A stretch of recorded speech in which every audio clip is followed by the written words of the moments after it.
Radhika August 21, 1962 அன்று இலங்கையில் பிறந்தவர். இவரது தந்தை புகழ்பெற்ற தமிழ் நடிகர் ராதா, தாய் கீதா. நடிகை நிரோஷா இவருடைய இளைய சகோதரி. நடிகை ராதிகா தன்னுடைய பள்ளி படிப்பை இலங்கை, இந்தியா மற்றும் லண்டன் ஆகிய நாடுகளில் படித்தார். நடிகை ராதிகா கலை குடும்ப பின்னணியில் பிறந்து வளர்ந்தாலும் தற்செயலாகவே திரையுலகிற்குள் நுழைந்தவர். நடிகை ராதிகா சினிமாவில் நடிக்க வேண்டும் என்ற கனவோடு இருந்தவர் அல்ல.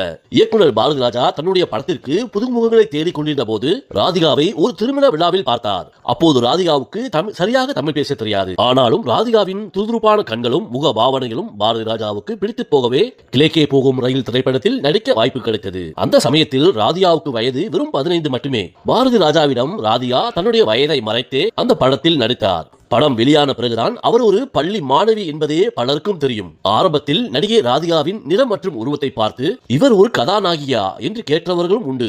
ஆனால் தனது முதல் படத்திலேயே மிகப்பெரிய வெற்றியை பெற்று விமர்சகர்களின் வாயை அடைத்தவர். ஒரு கட்டத்தில் நடிகை ராதிகாவுக்கு பட வாய்ப்புகள் குறைந்த போதும் சோர்ந்து போகாமல் மலையாளம், இந்தி மற்றும் தெலுங்கு திரையுலகிற்கு சென்று அங்கும் தன்னுடைய நடிப்பு திறமையை வெளிக்காட்டினார். சினிமாவில் கதாநாயகியாக வாய்ப்புகள் குறையும் போது பல நடிகைகள் ஒதுங்கி விடுவார்கள். ஆனால் ராதிகா நானே எனக்கு ஒரு களத்தை உருவாக்குவேன் என்று திரையில் இறங்கியவர். நடிகை ராதிகா தன்னுடைய ராடா நிறுவனத்தை தொடங்கிய போது வெறும் ஒரு சிறிய அறையில் 3 ஊழியர்களுடன் தொடங்கியவர். அப்போது திரையுலகில் இருந்தவர்கள் வெள்ளித்திரை நடிகை ஏன் டிவிக்கு போகிறார் என்று கேலி செய்தனர். ஆனால் நடிகை ராதிகா உருவாக்கிய சித்தி சீரியல் தென்னிந்திய தொலைக்காட்சியின் வரலாற்றையே மாற்றி அமைத்தது. ஒரு நடிகையாக மட்டுமின்றி ஒரு வெற்றிகரமான பெண் தொழில் முனைவோராக ராதிகா உருவெடுத்தார். அதன் பின்னர் அண்ணாமலை, செல்வி, வாணி ராணி போன்ற மெகா சீரியல்களை தயாரித்து சின்னத்திரை ராணி என்று அழைக்கப்படும் அளவுக்கு இல்லத்தரசிகளின் மனதை வென்றவர் தமிழ்நாட்டின் இரும்பு பெண்மணி ராதிகா. எந்த சூழலிலும் சோர்ந்து போகாமல் காலத்திற்கு ஏற்ப தன்னை தகவமைத்துக் கொள்வதே ராதிகாவின் வெற்றியின் ரகசியம். ராதிகா ஒரு சிறந்த நடிகை என்பது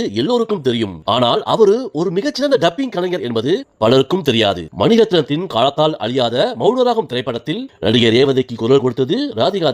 அதே போல புன்னகை மன்னன் படத்தில் ரேவதிக்கும், கடலோர கவிதைகள் படத்தில் நடிகை ரேகாவுக்கும் குரல் கொடுத்தவர் நடிகை ராதிகா தான். முன்னணி நடிகையாக இருந்து கொண்டே சக நடிகைகளுக்கு குரல் கொடுத்தது அக்காலத்தில் பெரிய ஆச்சரியமாக பார்க்கப்பட்டது. நடிகை ராதிகா தமிழில் பிஸியாக இருந்த போதே அமிதாப் பச்சனுடன் ஆஜ் கா அர்ஜுன் என்ற இந்தி படத்திலும் நடித்துள்ளார். ஒரு தென்னிந்திய நடிகை பாலிவுட்டின் சூப்பர் ஸ்டாரான அமிதாப் பச்சனுக்கு இணையாக நடித்து பாராட்டு பெற்றது அக்காலகட்டத்தில் பெரிய செய்தியாக இருந்தது. ராதிகா ஒரே நேரத்தில் மெகா சீரியல்களில் நடித்துக் கொண்டும் திரைப்படங்களில் நடித்துக் கொண்டும் தன்னுடைய தயாரிப்பு நிறுவனத்தையும் கவனித்துக் கொள்வார். காலையில் சீரியல் ஷூட்டிங், மதியம் சினிமா ஷூட்டிங், மாலை ஆபீஸ் மீட்டிங் என ஒரு நாளைக்கு 18 மணி நேரம் சோர்வின்றி உழைக்கும் அவரது சுறுசுறுப்பு இன்றும் இளைய தலைமுறைக்கு ஒரு பாடம். தன்னுடைய தந்தை ராதா மீது அவருக்கு அதீத மரியாதை உண்டு. யாரையும் பார்த்து பயப்படாதே, உன் வேலையில் உண்மையாக இரு என்ற தந்தையின் அறிவுரைதான் இன்றும் அவரை வழிநடத்துவதாக கூறுகிறார். ராதிகா தனது தந்தை ராதாவின் மற்ற தாய் வயிற்று பிள்ளைகளின் மீதும் மிகவும் இணக்கமாக இருப்பவர். நடிகர் ராதா இறந்த பிறகு இவர்களுடைய இணைப்பு இன்னும் ஆழமானது. நாங்கள் அனைவரும் ராதாவின் வாரிசுகள் என்று கூறுவதற்கு